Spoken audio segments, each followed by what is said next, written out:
Hey guys, welcome back to 50 Days of AFL Fantasy, up to day 39 here, and today we're talking about Jase Burgoyne of the Port Adelaide Power, a midfield defender, and one guy that I reckon is just on the up at the Power in particular.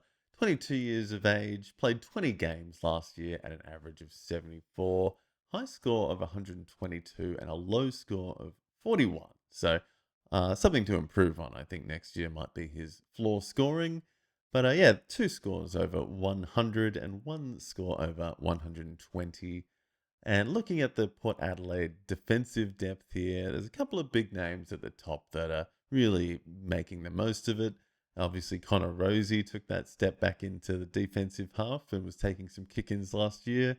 And the next best kick-in taker there was Kane Farrell, I think. Or I think he was the main kick-in taker, sorry. That's where majority of his points came from.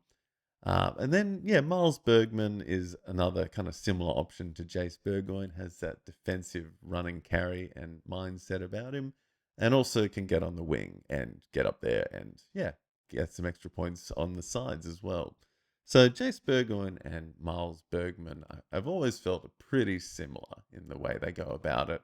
But one of them's 2 years older than the other. So I reckon Jase Burgoyne is still very much raw and can, yeah, take his game to another level again, as could a few of these guys, I guess. But Jase Burgoyne, I don't know, just has that extra kind of edge about him or something. It just seems like he's got a bit of a spark to him, this kid. So, yeah, look out for him. But a few other ones below him at Port Adelaide. Obviously, Alir is there as a key defender.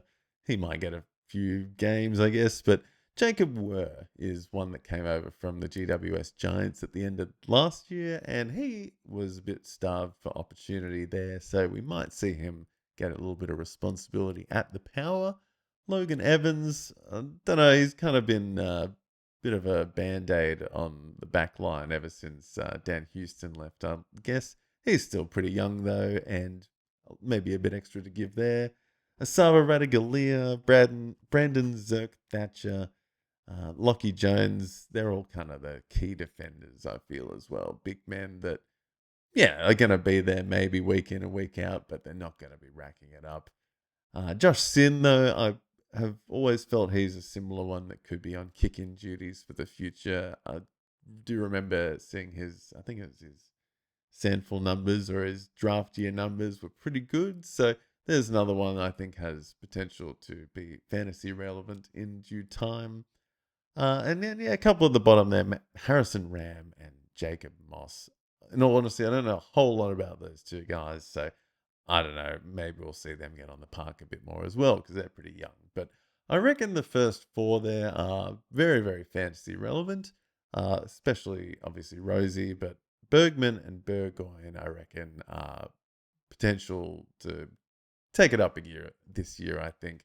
And in particular, I think Jase Burgoyne, I don't know, I just feel like he's got very, very smart, switched on brain in the defensive half and really gives me those Nazaya Wanganeen vibes. Or, yeah, good run and carry, can really get into the midfield if he needs to as well and just use his speed. So, one to look out for. It's got the age factor to him. Good breakout year, hopefully on the cards for Jase Burgoyne. I think he can get past an 80 average.